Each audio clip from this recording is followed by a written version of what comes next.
Okay, we are going to get started with our webinar today. Thank you all for joining us for the next in our series. Today we're going to be discussing what's happening with the state budget and how our adult basic education and English for speakers of other languages advocates can weigh in and make their voices heard during the budget process. So thank you all for joining us today. I think we've got a great webinar for you coming up.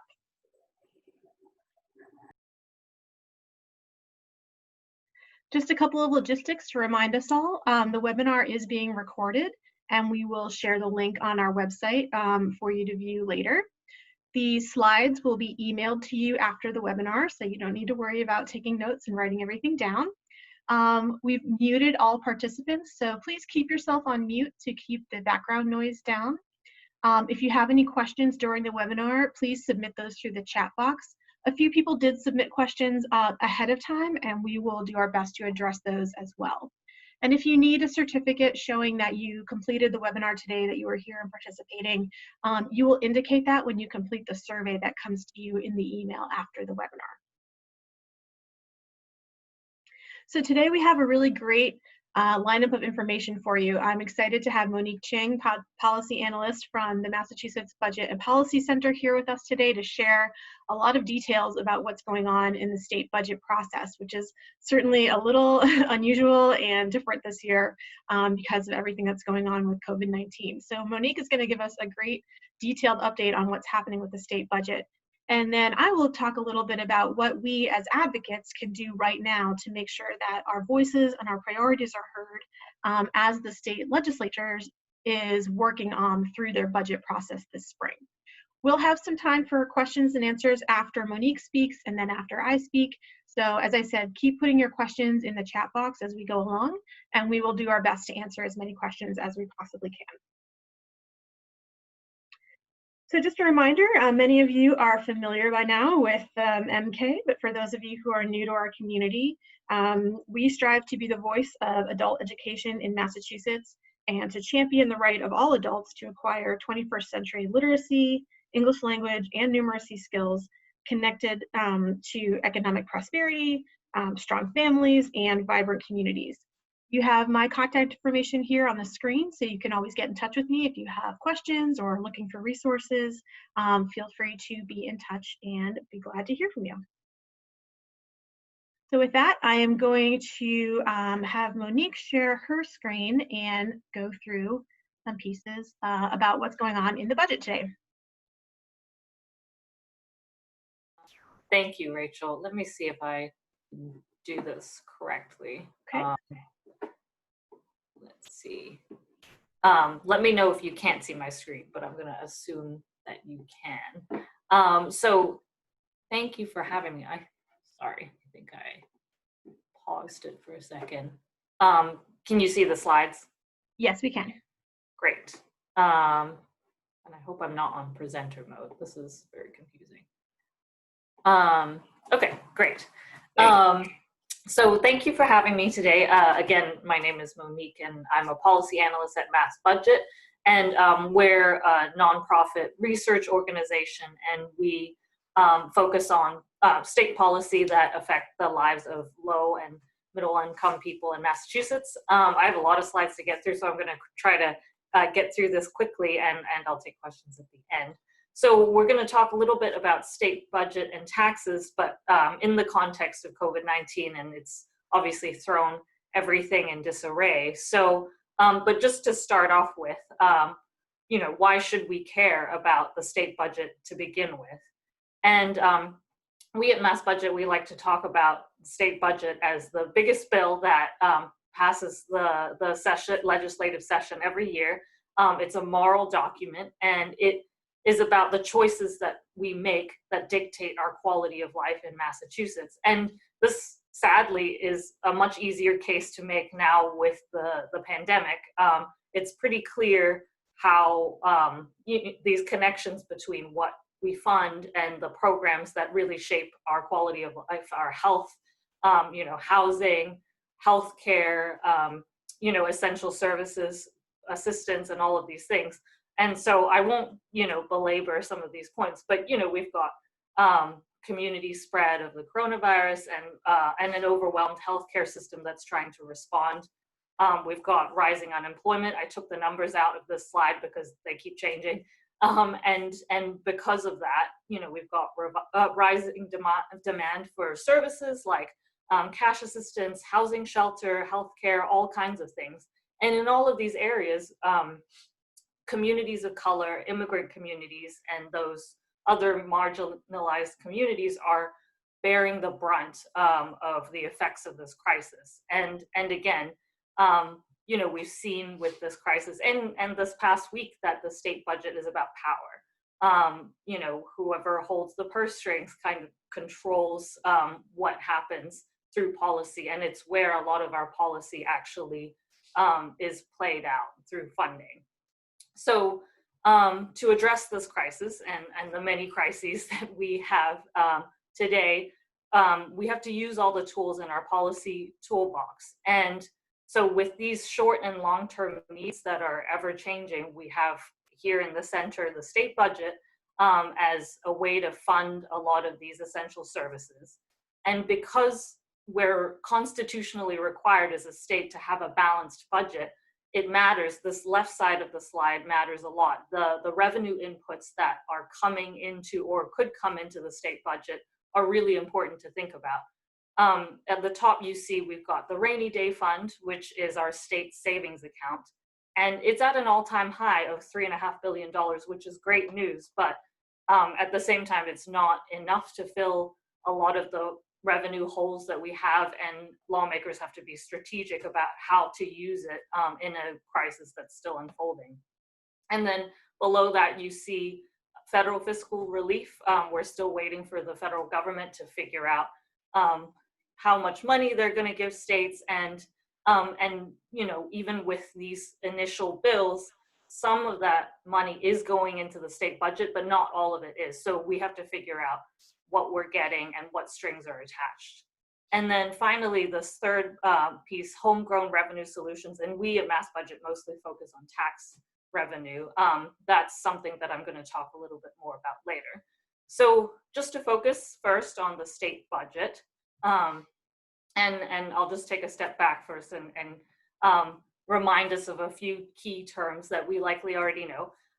When we talk about leadership at the Massachusetts State House, we're talking about the leaders of each chamber of the House and the Senate. And on the House side, we have Speaker Robert DeLeo, and on the Senate side, we have Senate President Karen Spilka, and they're pretty important members as the leaders of each chamber.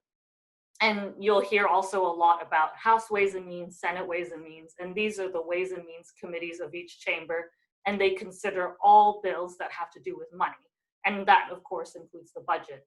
And for each of these committees, we have Representative Aaron Mikowitz, and then we have Senator Michael Rodericks on the Senate side. So you'll hear a lot about that today. And then I'm sure everybody knows a fiscal year is not a calendar year, and it's a year in accounting terms. And for the state of Massachusetts, our fiscal year runs from July 1st to June 30th. So when we talk about the current fiscal year, we're talking about FY20, which ends at the end of June. And then the coming fiscal year, which is the budget that we're creating now, is fiscal year 21. And so then that's the next question is, how is the state budget created and how do we know what's in it? And this is what it typically looks like on a normal year. This is our state budget process. Normally in January, the governor kicks it off with his proposal, and then the House Ways and Means Committee comes up with its proposal, which is voted on by the full House. The Senate Ways and Means Committee in mid-May comes out with its proposal. Full Senate votes on that. And then in June, we have what's called a conference committee, which is a committee made up of members of both chambers. And they fight over the details between the House and Senate budgets. And then the full legislature will vote on that. And that becomes the legislature's proposal. And at this point, the governor can veto line items. And if the legislature has enough votes, they can override those vetoes. And all of this is supposed to wrap up by July 1st in time for the new fiscal year. But that doesn't always happen. It hasn't happened in the past couple of years, and it probably won't happen this year. This is where we would normally be in the cycle, but really what we're hearing this year is that we just don't know what's going to happen. And you know, there's a lot of talk about the legislature extending its session into the fall, and similarly that we may not have a budget in July, and that we might have not have a full fiscal 21 budget until the fall. We just don't really know what's going to happen. So here are some of the key questions that leadership is asking itself. So first, they need to figure out how much tax revenue the state will have. With rising unemployment, people aren't shopping, people aren't eating out.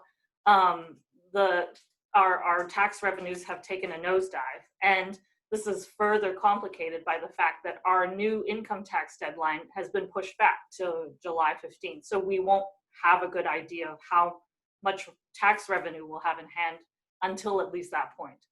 And then, as I mentioned before, we have to figure out how much federal relief we're getting and what are those strings attached. And related to that, how we can use the rainy day fund to fill in some of those holes strategically. And then finally, we need to figure out what our rising needs look like.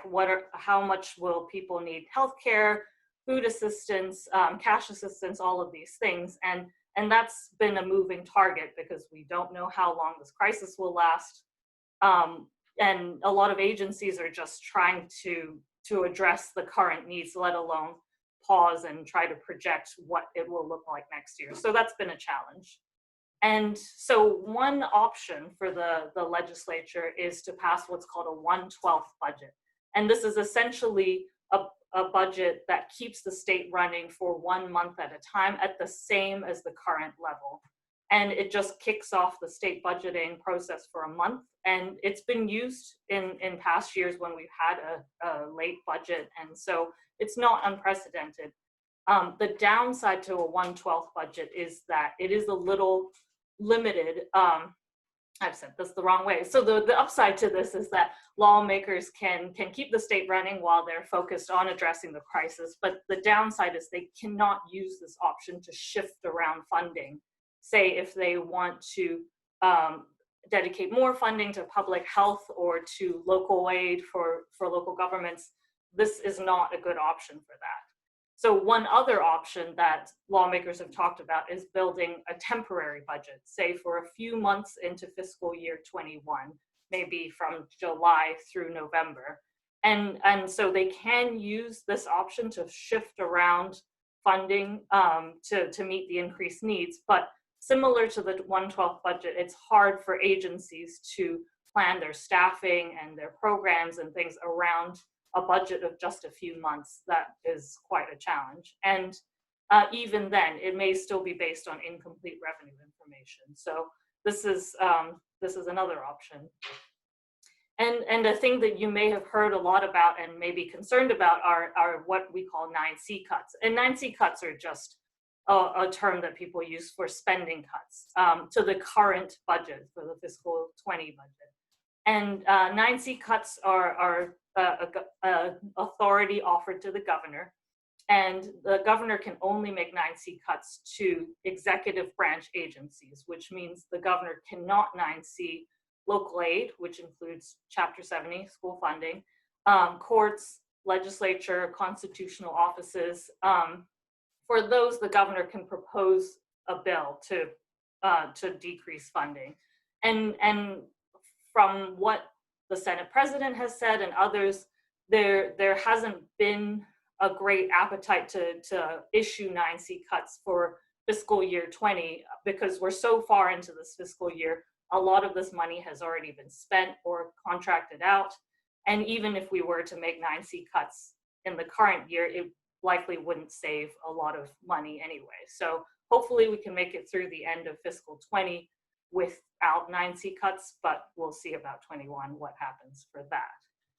And so really what the takeaway that we've been hearing a lot is that no one really knows what to expect in our current budget. And and the best way to make sure your priorities stay at top of mind is to stay in touch with your legislators and stay in touch with your legislative champions.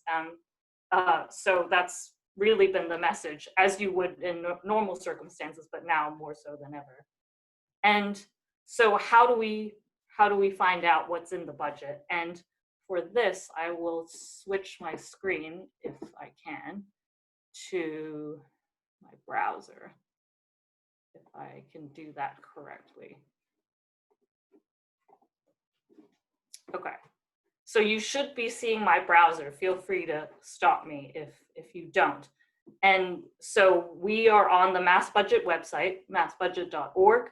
And if you go to where it says Budget Tools and hit Use Budget Browser, you'll be able to see these are all the line items of our state budget since fiscal year 2001. And we, at Mass Budget, we take all of these and categorize them, as you can see, in different colors. For instance, you can see blue is for health and green is for education, and you can mouse over these to see the amounts, say here for our current fiscal year. And this is a little counterintuitive, but if you click education, for instance, it actually disappears. But that's how that tool works, and you can download it as an image. You can also scroll down and see it as a table and see the actual numbers. And if you like spreadsheets, you can download it as a spreadsheet and play with the numbers yourself. And notice that each of these is clickable. So let's click into education, and it'll take you to a separate page and say, these are all the education line items since fiscal year 2001. And we can go in further and keep clicking through and say we want to look at non-Chapter 70 aid. You click into that. And similarly, you'll see a chart with all the different line items. And what I love about this tool is that it does the math for you. So if I wanted to look at non-Chapter 70 aid and how the funding has changed since fiscal year 2001, which is as far back as our tool goes, to our current fiscal year, I change those and I hit update, and it'll show you the change. And notice here that it says adjusted for inflation. And that's an important thing to note, that sometimes when you hear the governor say at his press conference that he's increased a line item by, say, $3 million, sometimes his number is not quite the same as ours because we adjust everything for inflation. So to change that, you can go up to the top of the screen, and here on the right where it says inflation adjustment, you'll see different inflation adjusters, and it defaults to what we call CPI. And you can even remove inflation adjusters altogether, but we don't recommend that. And if you want to find out more about these, you can mouse over this little eye icon. And again, you can keep going down to even the line item level. So as you continue scrolling down, we'll go to 7035, 0002, adult basic education. And again, you'll see the change. And it still has the same funding change tool. You'll see that it has decreased by 8% since fiscal year 2001. And there are little notes to sort of give you a little more context. And at the line item level, you can also click proposals. And ordinarily, this chart would have more bars in it because we have our current fiscal year, we have the governor's proposal, and we would typically have House Ways and Means House and so on. But this year we haven't had any of those, so none of these are updated. But we try to update these within, say, a day or two of when a new budget proposal is released. And finally, if you have a line item in mind, but you don't know how to get there in our tool, you can also type it in the search bar. So say I've searched before for Bunker Hill Community College, and I hit search, and it'll pop up with the best matches, and you can click the link and it'll pull it right up. So that's our tool. And if you play around with it and run into problems, you can always ask somebody, pick up the phone and call us at Mass Budget. So with that, I'm going to go back to my PowerPoint, and I hope this is working. Again, let me know if you can't see my slides. But so we've talked a little bit about the spending side of things, and it's important to go back to this idea of revenue and how much revenue we could get during this crisis and how we can generate more, because we clearly have a lot of rising needs. So again, cast your mind back to this initial slide of all our different policy tools and our revenue inputs. I won't talk more about the rainy day fund because we've discussed that a little bit already, but I'll just touch quickly on federal fiscal relief. I think Rachel is going to talk about this later. I also am not going to read through the next couple slides, but I just want to show you that we at Mass Budget have looked at the federal relief that's coming to Massachusetts, and some of it is going into the state budget, but some of it won't, and some of it is tied to particular funding areas. So we have tables that break that down, and we have one that also looks at each school district and what it's receiving from CARES Act funding. So I'm happy to share that after this presentation, but I won't go into detail about that now. So finally, we get to my favorite part, homegrown revenue solutions. And again, we're mostly talking about taxes at this particular moment. So our current revenue picture doesn't look good. These are very initial estimates. For fiscal year 20, we could see $4 to $5 billion in lost revenue. And in fiscal year 21, we could see $4 to $7 billion in lost revenue. And again, these are just estimates. We continue to see revenue drop, and we don't know how long things are gonna continue for. And so we find ourselves in a revenue hole, and the first rule when you find yourself in a hole is to stop digging. And so one common refrain that we hear, particularly from the State House, is that we need to cut programs. And when we at Mass Budget say that, no, we need to raise taxes, people sort of look really surprised and say, well, are we really going to raise taxes during an economic downturn? And our answer is yes. In a letter to Baker and DeLeo and Spilka, 90 economists sort of laid it out, saying that cutting from housing, public transportation, and healthcare removes spending from the economy when it is most needed and from the people who need it the most, and now have been disproportionately affected by COVID-19. And we, you know, taxes can hurt, but cutting from the people who need these programs most can hurt the economy more long term. And so some revenue options that we have looked at Mass Budget, and these are just a sampling, I won't read through all of them either. One example is the state charitable deduction that is scheduled to start in January. The last estimate that we saw before the crisis was that this could cost the state $300 million. And while it sounds good to have a state charitable deduction similar to the federal one, we find that a lot of these benefits actually go to the wealthiest households, and that this would essentially be a $300 million giveaway to wealthy households, and that we would not have to fund programs. And then we've got a whole slew of business tax breaks that we could re-examine or consider eliminating. And a couple of these are based on the federal tax code that Massachusetts could stay coupled with. One is called GILTI, another 163J, and these are basically to limit some of the most egregious forms of tax dodging that a lot of large corporations engage in. And then we've got what's called the single sales factor, which benefits manufacturers, and the film tax credit, which benefits Hollywood producers who don't spend their time in Massachusetts typically, and lots more. We have, in fact, an entire report of 14 different options of ways to generate revenue in a progressive way. And again, I'm not going to read through this, but I'm happy to share the report after the presentation. And then finally, looking further ahead, you'll remember the Fair Share Amendment, which was also known as the Millionaire's Tax. This would add 4% tax to incomes above $1 million, and it would raise about $2 billion a year for the state. And again, this was a pre-COVID-19 estimate. It does require us to change the state constitution, and it's still in play, but it would require a 50% yes vote at the next constitutional convention to make it onto the November 2022 ballot.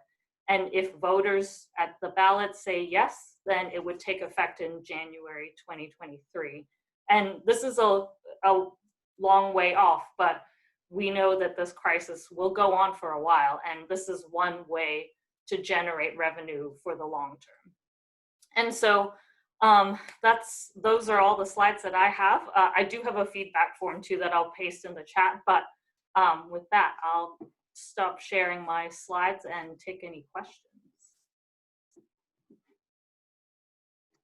Great, thanks, Monique. I wanted to see if anyone had any questions. I haven't seen any yet in the chat box. I know a couple people asked prior to the webinar about, pointing out that what you said earlier about how undereducated and limited English proficient residents, some of the people who are most vulnerable have also been the most impacted by the COVID-19 crisis. So I don't know if you know of resources that help us illustrate that. Certainly we'll talk about that. This is a really important time to lift up those stories and those voices to the State House. But is there more that you can share about that? I'm sorry, just to make sure I'm getting the question correctly. You're talking about resources for folks who are maybe not English proficient or requiring adult education? Right, and just the idea that, as you said, the most vulnerable people are also the people being most impacted by the current crisis. And so how, do you think the legislature might take that into account? What resources are there to illustrate that impact? And, what should our advocates know about that?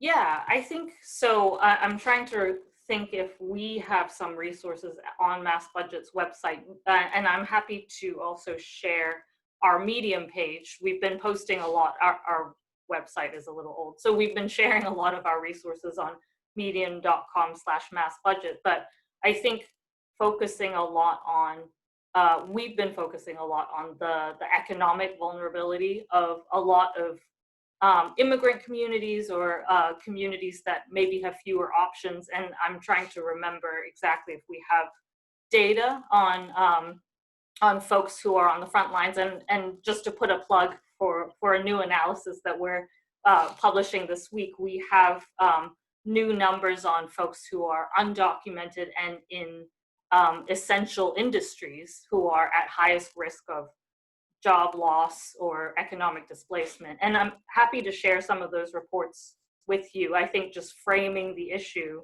is important to say, people with the least cushion need the most in terms of resources. I hope that helps and answers your question. Yeah, absolutely. Those will be great resources. Here's a question in the chat. Does Mass Budget have a translation tool so that individuals who don't speak English as their primary language can see and understand some of this information for themselves? That is such a great question.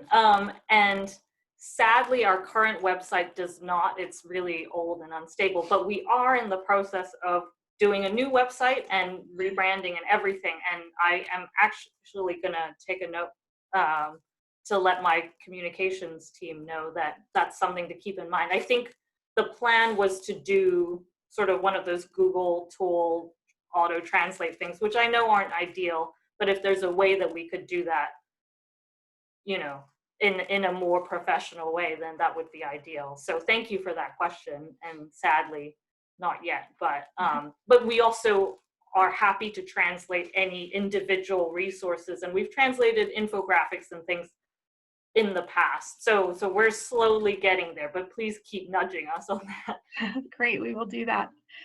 And I think Another question that came in, can you say a little bit more about how budget items are prioritized either in a normal year or what you're seeing happening in this year of unusual process? Yeah, normally, I think it is a lot easier, even say for your legislator or your legislative contacts, to get priorities in front of leadership and in front of ways and means. And you saw that cycle that we had, that gives people opportunities to engage with the cycle. But this year, because it's such a black box, quite frankly, that nobody really knows how to even engage with leadership. And even I myself, I haven't been hearing from them as much. And partly that's because they just don't know what they're going to do. But I think there's a real fear that we won't have the opportunity to say, oh, we saw the House budget, and then we're going to talk to our senators to make sure this doesn't go through. And so I am sorry to say that this year, I don't really know how that's supposed to go. And even we've talked to a lot of progressive legislators, and I think they're really at a loss too, because they're not physically in the building. So they don't hear things, they're not able to sort of pop in and talk to people. So I think really just trying to keep talking to them is the best thing that I can recommend, unfortunately. Sorry that that's not more helpful. Oh, that's great. And I think that's a good segue to the next portion of our discussion. So I'm going to encourage people to keep putting questions in the chat box as I go through a little bit more information. And then if you have questions for either me or Monique, we will answer as many as we can in the time we have left. So what should we as advocates do now in this moment when we are trying to figure out what's going to happen with this budget process? As Monique just said, a lot of this is happening now behind the scenes. And so how do we make sure that our voices are heard? So I want to share with you first where we had started. And you may remember that initially, before all of this happened, our new request for adult basic education line item was to ask for an increase of $5 million over last year's funding level of $41.05 million. So this year we realize now that asking for an increase is not going to be realistic. So we are adjusting our ask to ask for level funding. So we want to ask them to keep the level of funding at the level that it's at this current year, this current fiscal year. So that's what we are planning to do moving forward, and we are in the process of updating all of our materials that reflect this new level of ask. We do want to point out that Governor Baker's proposal for FY21, which was released back in January, as Monique mentioned, that did also call for level funding. So, we feel like it's a reasonable approach. We know a lot of progress has been made over the last couple of years in terms of increasing the ABE line item.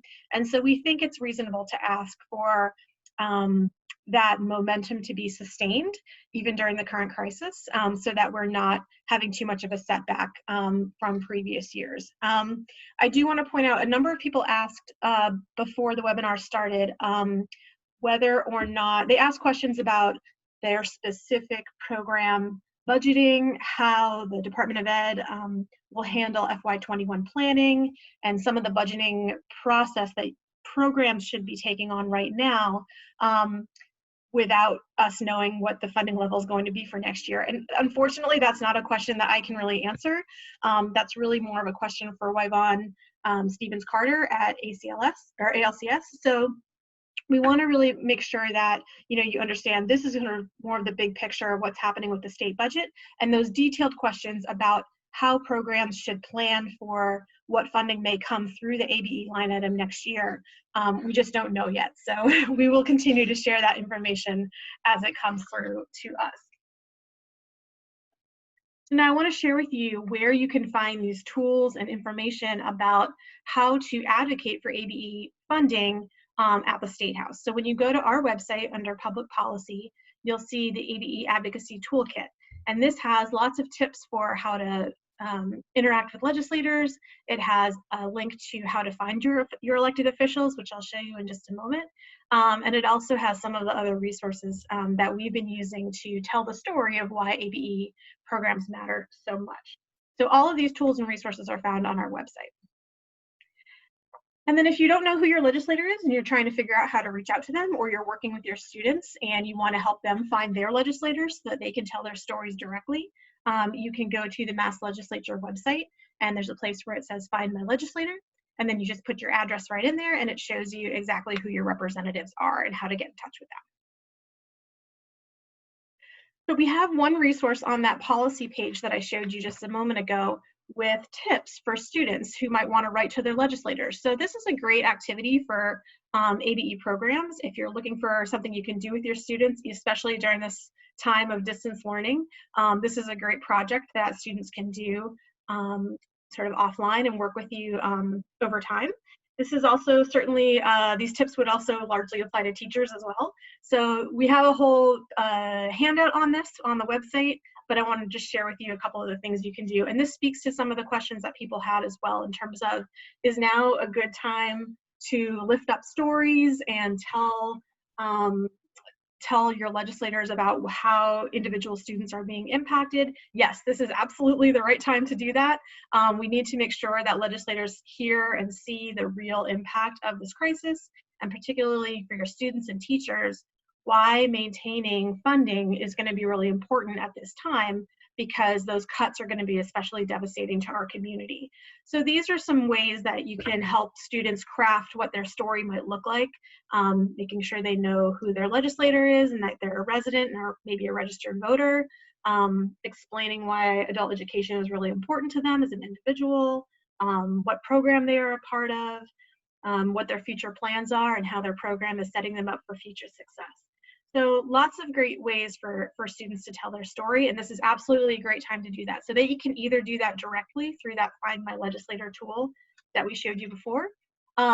You can also work with us at MCAE to help collect and share those stories. We're happy to help you do that and connect you with your legislators in more of a group package or however you'd like to do that. So if you're looking for information about how to connect with your legislator and help your students and teachers tell that story, please feel free to get in touch with me and we can share additional resources for that as well.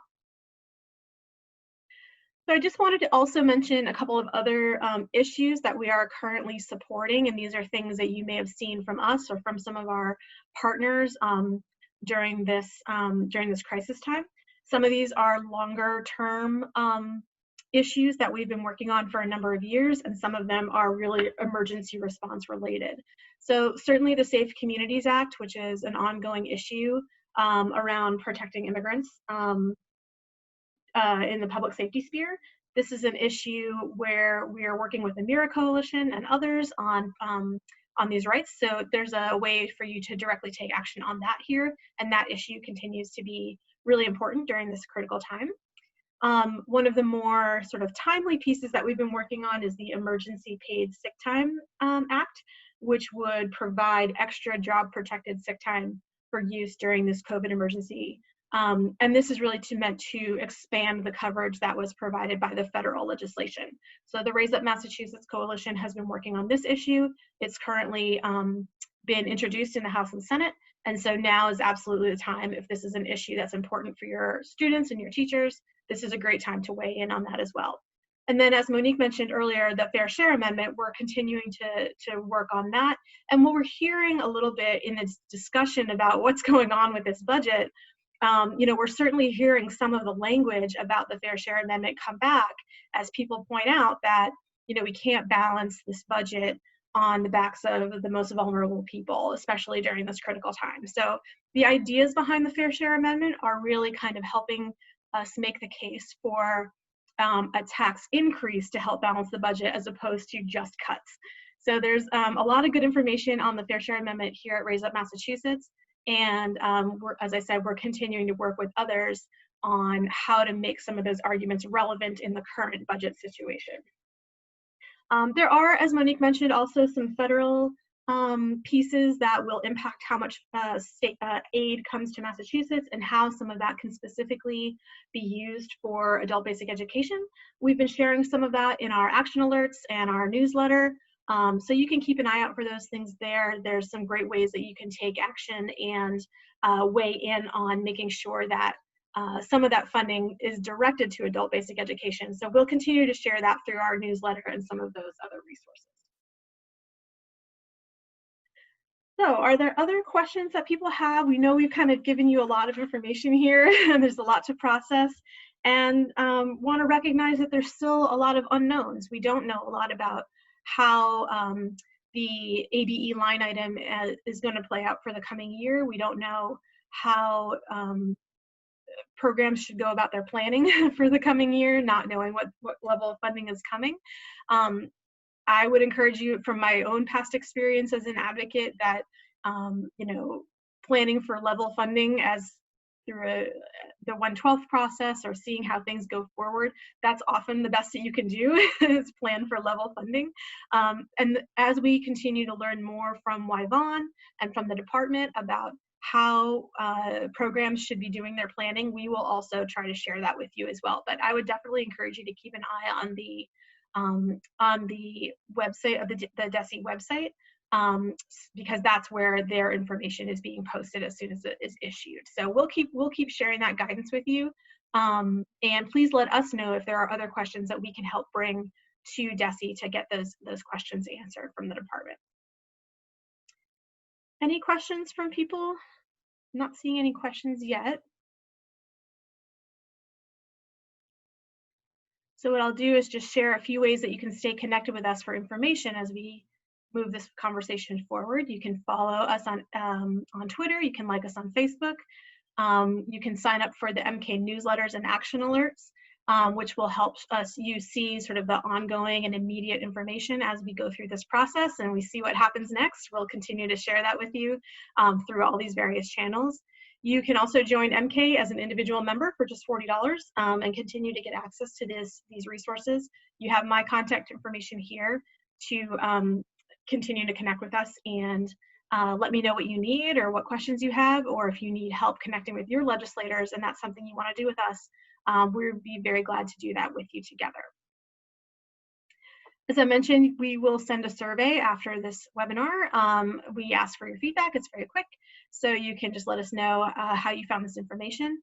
If you need a certificate to demonstrate that you were here today and completed the webinar, you will enter your email in the survey, and that's how I will know to send you a certificate. So just please do the survey if you need a certificate. Please help support our work. I know a number of you have been on multiple of these webinars. If you've enjoyed this one and some of the others in the survey in the series, then please consider making a small donation to MK to help us continue with our advocacy and keeping these programs going in this unusual year. So we really appreciate all the support we've gotten over the last few months, and if you can consider giving a donation, we would greatly appreciate it. Save the date. So we had to unfortunately cancel our network conference for 2020, which was scheduled to be back in April, but we hope to be back with all of you together in person next year. March 26th, the date that we have saved for our network conference next year. We will be doing some kind of online or in-person conference depending on what conditions allow. So save the date and we will be excited to connect with you next year. So that's all the information we have today. I see a question in the chat box. Yes, we will share all the links in the email that come out after the webinar, along with the slides and some links to additional resources. As I said, if you stay connected through our newsletter and our social media, you'll get continual updates as we go along through this process. So I really want to thank Monique for just going through really important and detailed information about where this crazy budget process year is and what we can expect going forward. So thank you, Monique.